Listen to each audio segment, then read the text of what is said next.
უძრავი ქონებაც არის ჯანმრთელი. და არის ჯანმრთელი უძრავი. რას ნიშნავს ეს მწვანე კარკასი საქართველოში რა გაქვთ? გაიხედა კომპლექსი და მართლა ყველგან უკვე მაცხოვრებლები არიან. აღმოჩნდა ჩემთვის მშენებარეში, ჩემთვისაც. დაიწყო უკვე რემონტი. ჯერ არა, მაგრამ მოგმართავთ. სად უნდა შეიძინოს მომხმარებელმა ბინა საინვესტიციოდ და საცხოვრებლად? რემონტის ხარისხი ბევრად დიდხანს დარჩუნდება, როდესაც მზის სხივები აღწევს უძრავ ქონებაში და ეს ბევრად ჩემო მომხმარებელმა სამწუხაროდ არ იცის და ამისთვის ვართ ჩვენ.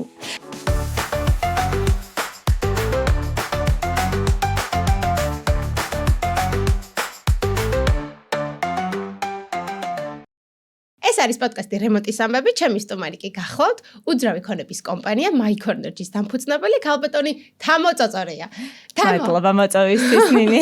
როგორ ხარ მითხარ? კარგად, როგორ გრძნობ თავს? შენივრად. ძალიან კარგი. თან პირველ რიგში მოდი დავიწყოთ, რამდენი წელია რაც ამ პროფესიაში ხარ და რას მოიცავს დაახლოებით შენი პროფესია რომ უყვიყვე? პირველ რიგში მივესალმები თქვენს მაყურებელს, მადლობა მოწვევისთვის კიდევ ერთხელ. 2019 წლიდან ვარ ამ პროფესიაში და ძალიან ისე უეცრად აღმოჩნდი, როცა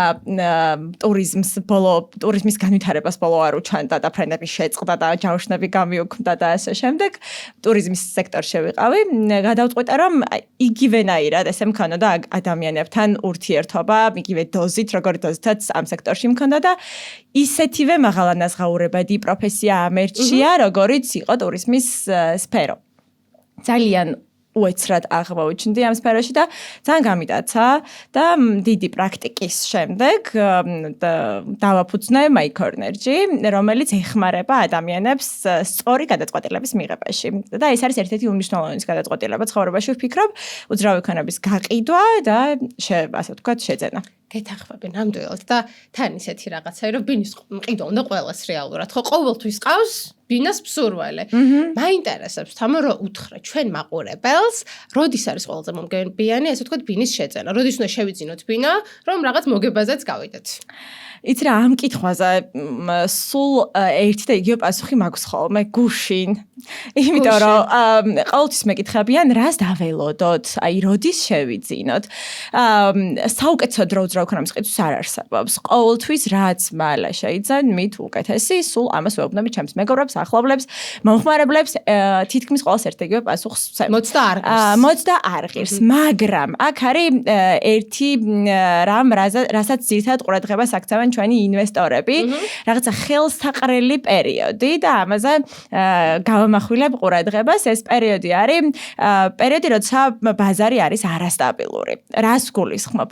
მაგალითად, წინასაარჩევნო პერიოდის დროს, როდესაც გაყიდვები შეიძლება არც ისე მაღალი იყოს, თუნდაც დეველოპერულ კომპანიებში ან უძრავი ქონების სექტორში, მეორად ბაზარზე. თანაც მივალთ აუცილებლად. კი, აუცილებლად ვისაუბრეთ.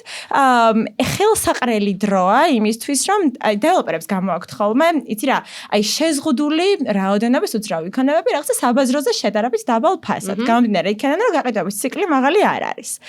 ამ პერიოდს და ამავდროულად მესაკუთრეებს, რომლებსაც ძალიან ეჩქარებათ და რაღაცა მომხმარებელი არ ყავთ, ჩვენი რაღაცა ძალიან ჭკვიანი ინვესტორები ამ პერიოდს თითქმის სულ 6 წლის მანძილზე ელოდებიან და მე მყავს ადამიანები, რომლებიც ზუსტად იმ პერიოდში, როდესაც რაღაც სახის არასტაბილური მდგომარეობაა, როცა სხვებს ეშინიათ უძრავი ქონების შეძენა, აი ზუსტად მაშინ იძენენ ხოლმე ჩვენგან უძრავ ქონებას, რაც ძალიან საინტერესოა ვფიქრობ, იმიტომ რომ ამ პერიოდში მირეკავდნენ, როდესაც აი რაღაცა პერიოდის წინ იყო ცოტა არეულობა, მირეკავდნენ ინვესტორები და მეუბნებოდნენ, რომ თუ რაიმე გაქვს ადეკვატურს, აი რაღაცა დაბალ ფასად, აუცილებლად ვიყიდე. კი ბატონო, თამო, ძალიან საინტერესო კითხვა მაქვს.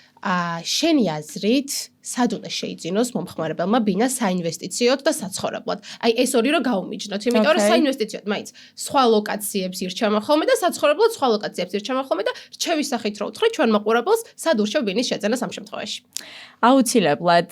იცი რა, ძირითადად ცენტრალური უბნები, როგორც არის საბურთალო ვაკე, ძველი თბილისი, რომელიც საინვესტიციოდ გასაქირავებლად თუნდაც ან გადასაყიდად არის კარგი, ეს არის ამ მიზნისთვის, ეს არის სადღაც 35-40 10 კვადრატული მეტრი, სხვა შორის ძალიან ესეთი ტენდენცია წამოვიდა სტუდიოს ტიპის ბინებზე. კი ბატონო, ახლა ძალიან ყველაზე პატარა, კი, ყველაზე პატარა კვადრატულობაზე. ურჩევ ხო ანუ სტუდიოს ტიპის რა თქმა უნდა, კი, რა თქმა უნდა, როგორც ცალკე საძინებლით, ასევე სტუდიოს ტიპის ბინებს, იმიტომ რომ რეალურად ეს არის ძალიან მარტივად რეალიზებადი.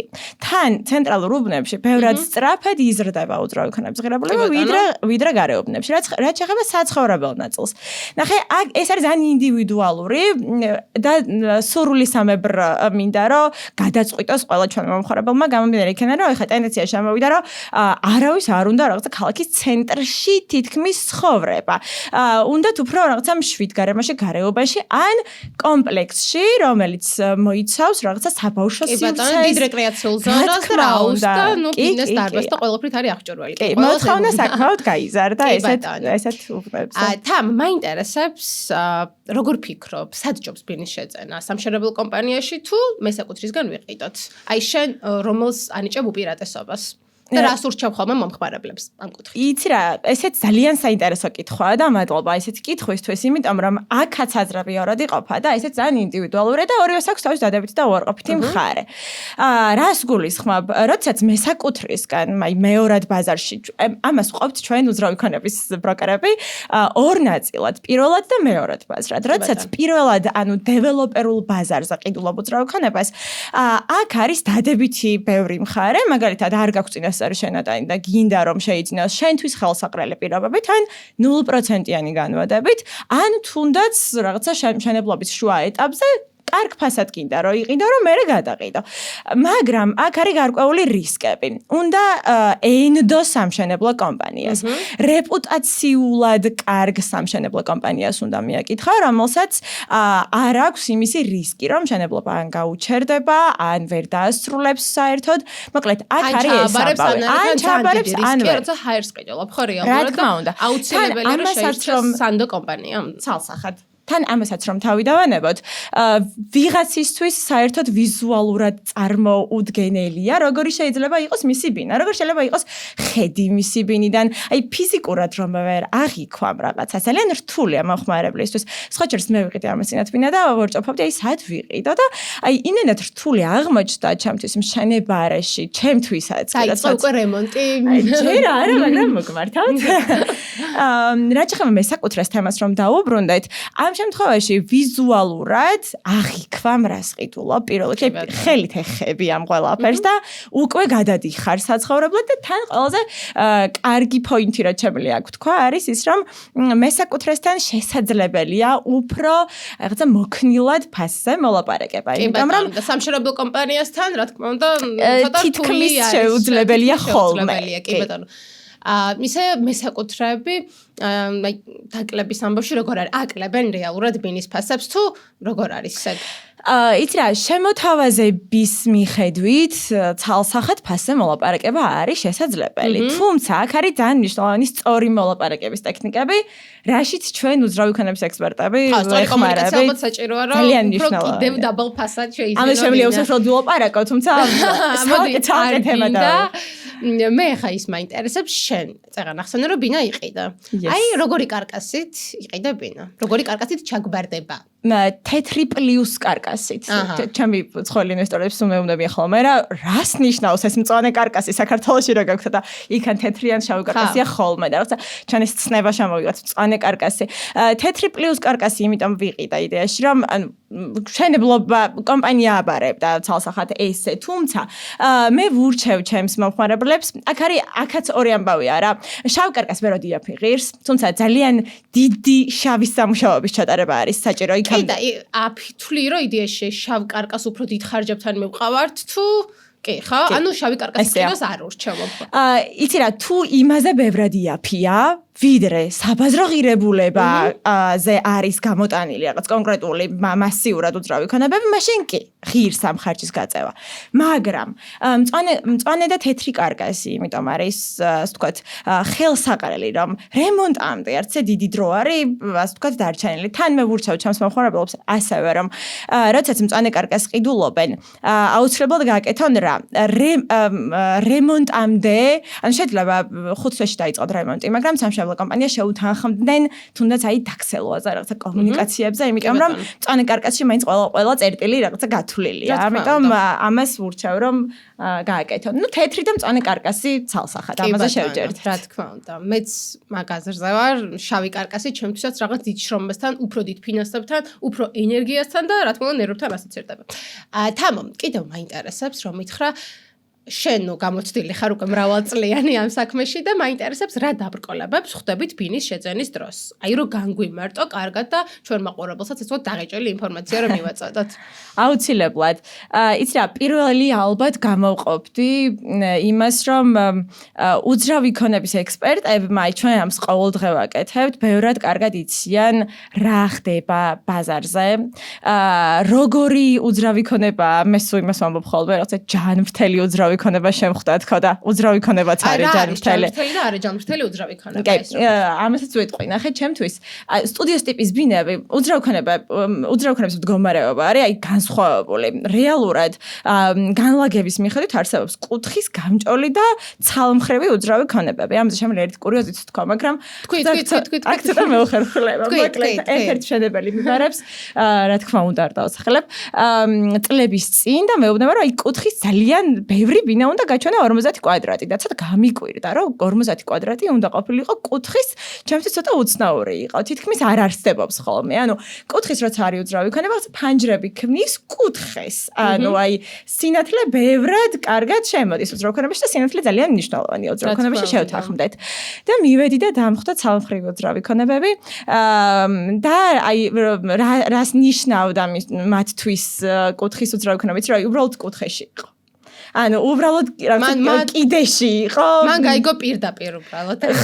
კუთხის უძრავი ქონება. კი, და მოკლედ აი ეს ჩემი ენთუზიაზმი წამში მოკლედ დამემსხვრა როგორც კი მივედი. ესეც სახეზე. მოკლედ იმის თქმა მინდა რომ აი და გამჭოლი თუ უძრავი ქონება არის გამჭოლი და კუთხის ერთდროულად ბუნებრივია, ეს არის ჩემთვის ჯანმრთელი უძრავი ქონება. არა ჯანმრთელი როგორია? არა ჯანმრთელი თუ დიდ ბინას შეიძენ 100 კვადრატს და არის ცალმხრივი.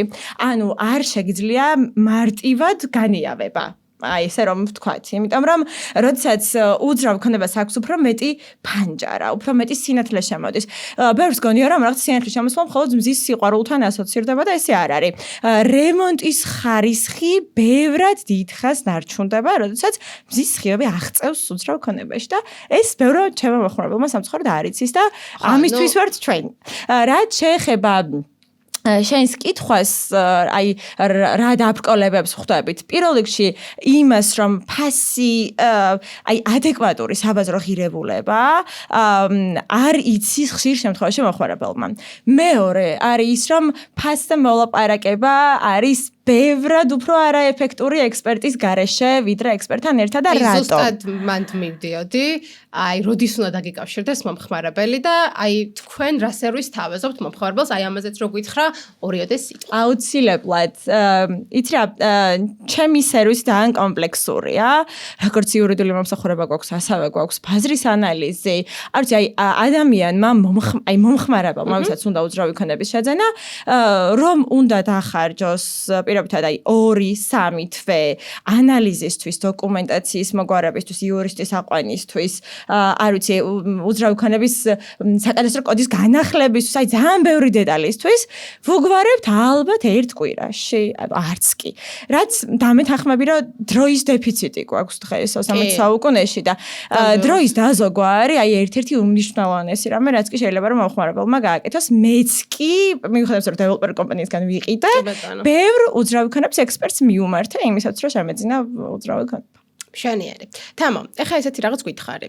არის ისეთი ლოკაცია თბილისში, სადაც ახლა ფასი დაბალია, მაგრამ დროთა განმავლობაში მოიმატებს და ახლა ურჩევ რომ მოდი აი თბილისში თუ გინდა ბენის შეძენა, აქ იყიდე და შემდეგ წელს უკვე მოგებასაც ნახავ, იმიტომ რომ ფასი უკვე აქ დაბალია, მაგრამ მომავალ წელს აუცილებლად გაიზრდება. იცი რა, კი, არის ესეთი უბნები და ესეთი უბნები არის ძირითადად ეგრეთ წოდებული გარეუბნები და დღეს ცენტრალურ უბნებში ძირითადად უკვე განაშენიანება, აი ვერ ვიტყვი რომ დასრულდა, მაგრამ იმაზე ბევრად სწრაფად რჩება, ვიდრე ამას ველოდით, ხო? და რატო შენი აზრით? ცენტრალური უბნები არის ცალსახად მოთხოვნადი. მაგალითისთვის საბურთალო, ყველა თითქმის ყველა უნივერსიტეტი, რაღაცა ბიზნეს ცენტრები, სამუშაო ადგილები, თუნდაც გასაქირავებლად, საცხოვრებლად არის ყველაფერი არის აქ. მეც კი ჩემი ოფისი მაქვს საბურთალოზე.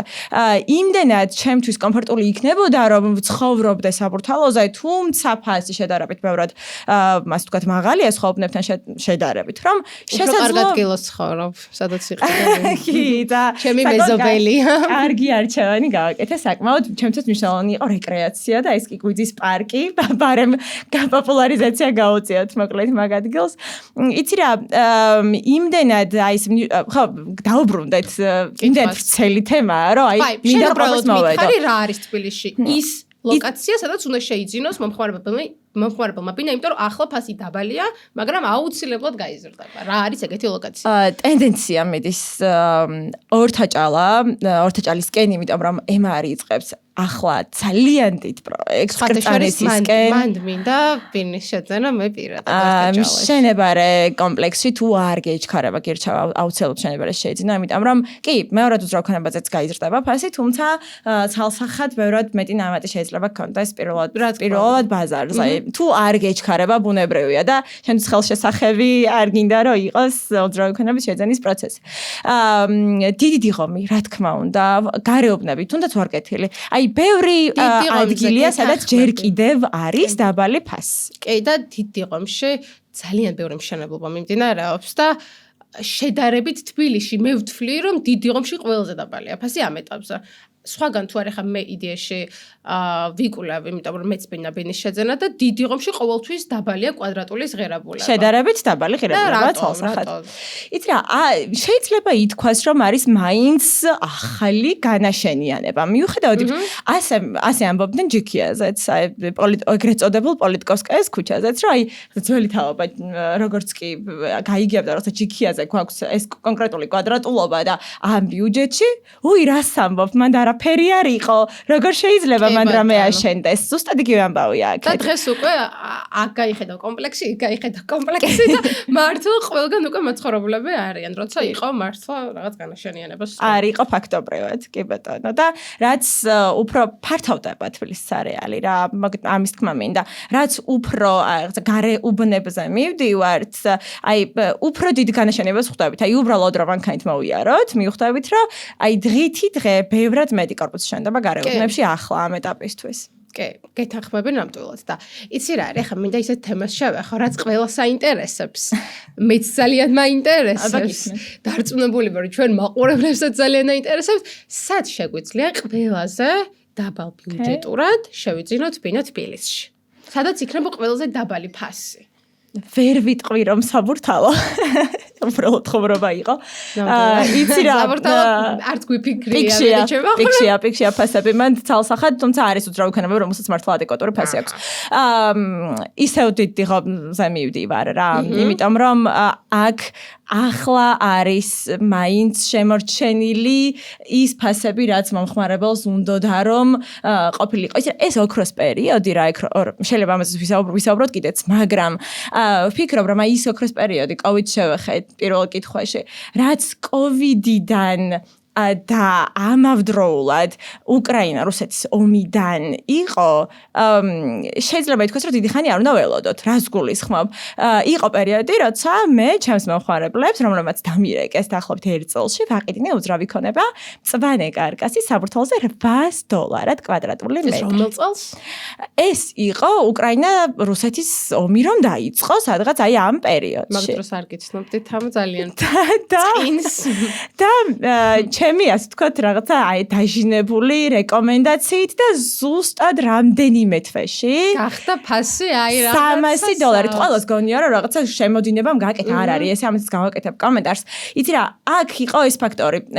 ქირებზე ფასი მოემატა ცალსახად იმის გამო, რომ მოთხოვნა გაიზარდა უცხოელების მხრიდან, თუმცა სამშენებლო მასალები, რომლებიც იმპორტირდებოდა, ასე ვთქვათ, უკრაინიდან წლიდან ვეღარ ხერხდებოდა უკვე ამის ჩამოტანა და იძულებულები იყვნენ მშენებლები რომ სხვა ქვეყნებიდან ჩამოეტანათ რა ვიცი აი არმატურა ან არ ვიცი ნებისმიერი რამე რაც შეიძლება მშენებლობისთვის დასჭირდეთ და ამან განაპირობა პირველადი ბაზრის ფასის აწევა მშენებლობის ფასის აწევა ბუნებრივია ეს განაპირობა და მეორედმა ბაზარმა თქვა რომ აი ვიღაც დეველოპერი მშენებარეს რომ ყიდის აი აქ ჩემს გვერდზე ჩემი დასრულებულია და რატომ არ უნდა გავყიდო ამაზე ძვირად ავტომატურად რა თქმა უნდა გაიზარდა ამის ფასიც ყველას თითქმის გონია რომ რაღაცა შემოდინების გამო კი მოთხოვნა გაიზარდა ცალსახად მაგრამ პირველადმა ბაზარმა მაინც განაპირობა მეორადი ბაზრის ფასების ზრდაც იცი რა მაინტერესებს ფასების ზრდას შევახეთ და მინდა კითხვა დავსვა ესეთი შენი აზრით როდის დაიწევს ბინების ფასები, როდის უნდა ველოდოთ და საერთოდ უნდა გქონდეს თუ არა მოლოდინი. ეგ მაინტერესებს. ალბათ ფრეში ხუთი კითხვა მაქვს ხოლმე. შენ ახსენე რა, როდის უნდა შევიზიროთ ბინა და თქვი რომ გუშინ. კი. და უნდა დაველოდოთ ფასების ზრდას თუ უკვე დღესვე უნდა მივიღოთ გადაწყვეტილება, რას ფიქრობ ამასთან დაკავშირებით? იცი რა აქ სულ ვამბობ მეც კი მივხვდეთ რომ გაზრდილი იყო ფასები შევიძინე ალბათ 2 კვირის წინ იმიტომ რომ ვიცი რომ ტენდენცია არის მზარდი თუ დავაკვირტებით 2024 წელს 8%-ით გაიზარდა უძრავი ქონების ღირებულება კვადრატულ მეტრზე კი რა საერთო ჯამში ღირებულება ტრანზაქციებით რა თქმა უნდა შედარებით გაიზარდა რას გულისხმობ ნახე ამ შემთხვევაში სულ როცა აი ჩემები სულ ამბობენ ხოლმე ოჯახის წევრები რომ აი ნეტა მაშინ მეყიდა $5,000 რა ღირდა მინა სულ მაგას ამბობ და ნეტა არ გამეყიდა ესე იაფად იმიტომ რომ ჩვენ გავყიდეთ აგარაკი გქონდა და ან ისეც სოციალურ გავყიდეთ აი დღემდე მართლა მენანობ რა კარგად მე სულ ამბობ ხოლმე რომ ბავშვი რო ვარ ყოფილიყავი ალბათ უჭრელად ვიყიდით ან ჩემი მოლოდინია რომ არ გაიაფდება იმიტომ რომ 6 წელი ამ ბიზნესში ვარ და არ მახსენდება პერიოდი ღმერთმა დაგვიფაროს თუ ჩვენთან რაღაცა მშვიდობა არ იყო ამ შემთხვევაში შეიძლება კი დავაგაკუნოთ ხელს ნამდვილად ამ შემთხვევაში შეიძლება გაიაფდეს მაგრამ ეს არის ერთადერთი შემთხვევა მართლა რაც შეიძლება უძრავი ქონების ფასი დაეცეს როგორც ახლა უკრაინაში მოხდა აი მიწებს ყიდულობენ ალბათ თეთრებში ინვესტორები და განაშენიანება მოხდება მანდ ძალიან მალე თუმცა ნახე მე კიდევ ერთხელ გადმოვარდები და ვიტყვი რომ არის რაღაც პერიოდები, როცა ჩემი ინვესტორები იყენებენ უძრავი ქონების საყიდლად. მაგრამ ეს არ ნიშნავს იმას, რომ ფასები დასტაბილურდა ცალსახად. ოდნავი ზრდა არის, თუმცა ეს არ ნიშნავს იმას, რომ ბაზარზე ყველაფერი გაიაფდება და რაღაცა ისე ძველ ნიშნულამდე დაეცემ. კი ბატონო, ანუ დასკვნა. არის ესეთი. თუ ბინის ყიდვას ფიქრობთ ან გინდათ, ჯობს რომ დროულად მას ჩემ თავსაც ვეუბნები, რომ ნინი თუ ბინის ყიდვა გინდა, მაგრამ ნუ მე 20 მიწევს, იმიტომ რომ მე კიდე რაღაცების ძიებაში ვარ, მე კიდე მაინტერესებს სამშობლოს. ამიტომ უნდა მოგმართო. აუცილებლად. რაღაც შენ გიჭირს უძრავი ქონების შეძენა, შენ რომ მოგმართავ ჩვენ, მე მოგმართავ. აუცილებლად. ესე უჭირს გაყიდვაზე ვიტყვი რა ორ სიტყვას. იცი რა აქაც ძალიან მნიშვნელოვანი არის რა. იმედია კიდევ ჩვენი მაყურებელი და ძალიან არ მოვაბეზრეთ თავი. აქ არის ძალიან მნიშვნელოვანი რამე. გაყიდვის პროცესი, ისე როგორც ყიდვის არის ძალიან მნიშვნელოვანი, იმიტომ რომ უძრავი ქონების მესაკუთრეებს აქვთ ემოციური კავშირი უძრავი ქონებასთან ხშირ შემთხვევაში. გულისხმობ მეორად უძრავი ქონებას. კი, მაგაზე მიფიქრია. აი რაღაცნაირად თითქოს აი რაღაც მისი ვაიბია ამ სახში და რაღაცა ხო ხდება მოგონებები რამდენი წელი რო აქვს ცხოვრობ რაღაც ხო ხდება ყოველთვის ვფიქრობ ხოლმე მაგაზე და მაგიტო არ მინდა მეორედი სახის ყიდვა დაერთხულია უძრავი ქონების ყიდვა ზუსტად მაგიტო არ მინდა იმიტომ რომ მე მაგას ძალიან ეტყურა არის ძალიან ბევრი უძრავი ქონება რომელიც არის უბრალოდ უცხოვრებელი და ახალი გარემონტებული კი ბატონო მაგრამ მან ნახე რა მომენტი მაქვს აი მირჩევნია რომ თუ ახალი გარემონტებულია და იმის გემოვნებითიდან მირჩევნია რა თქმა უნდა მშენებარე შევიყიდე და ბარემ ჩემი გემოვნებით გავარემონტო იმიტომ რომ იგივეა მეტი თუ არა. მესმის, აბსოლუტურად მესმის, მაგრამ არიან ადამიანები, რომლებსაც ეჩქარებათ უძრავი ქონებაში გადასვლა და შენსავით აესე ენერგიულად, ენერგიულად შეიძლება არ უდგებოდნენ უძრავი ქონების ხსა რემონტის საკითხი. ამ შემთხვევაში Linux უნდა მიმართონ უძრავი ქონების რემონტისთვის და ჩააბარებენ გასაღებით. იმის თქმა მინდა რომ როგორც ყიდვა, ასევე გაყიდვა არის ძალიან რთული, იმიტომ რომ ბაზარი არის ჯერ არარეგულირებადი სამწუხაროდ და როდესაც რომელსაც ძალიან ბევრ უძრავი ქონების ექსპერტს მე სულ იმას ვამბობ რომ მე ძალიან პატივს ვცემ ჩემს კოლეგებს რომლებიც მუშაობენ ექსკლუზიური მიმართულებით გამომდინარე იქიდან რომ ექსკლუზიური მიმართულება არის ამერიკული მოდელი რასაც ჯერ ვხვეწავთ და ძალიან კარგია 6 წლის წინ დავიწყე მართლა იმიტომ რომ ეს მეგონა რომ და დავრწმუნდი რომ არის გადარჩენა უძრავ ქონებაში იმიტომ რომ როდესაც შენ როცა ეძებ უძრავ ქონებას სხვა ფასით რომ ნახულობ ავტომატურად ირევი მარკეტპლეისებზე რომ ნახულობ სხვა ფასით ავტომატურად ირევი და აჯობებს რომ უძრავ ქონების მესაკუთრეებმა ერთ სანდო უძრავი ქონების კომპანიას მიანდონ და გაუკეთონ მათ უკვე მარკეტინგული კამპანია, რაღაცა იურიდიული მომსახურება, იქ ბანერი, არ ვიცი, აი ბევრი რამე, ვიდეო, ფოტო და ასე შემდეგ. და ფასეც მოლაპარაკებაც მოახდინა, რაც ძალიან მნიშვნელოვანია. კი ბატონო. მოკლედ, დასკვნა, მოგახსენეთ, თუ ბინიშეცენას ფიქრობთ ჯობს, რომ დღესვე შეიძინოთ, როგორც თამოიძახის, რომელიც უკვე 6 წელია უძრავი ქონების მიმართულებით მუშაობს. ახლა კი, ჩვენი პოდკასტი დასრულდა. ძალიან დიდი მადლობა მინდა გითხრა რომ მოხვედი და იყავი ჩვენი სტუმარი და საოცარი გოგო ხარ და მინდა დიდი მადლობა შენ. უდიდესი და ულევი წარმატებები გისურვო მთელი ცხოვრების განმავლობაში. ძალიან დიდი მადლობა რომ მოხვედი, გვიკადრე. კაი, რა სამბობ. ძალიან დიდი მადლობა რომ მომიწვიეთ, გისურვებთ უამრავ წარმატებას ამ ძალიან კარგ წამოწყებაში და თქვენს რემონტის ამბებშიც. ძალიან დიდი მადლობა. დროებით. მადლობა შენ.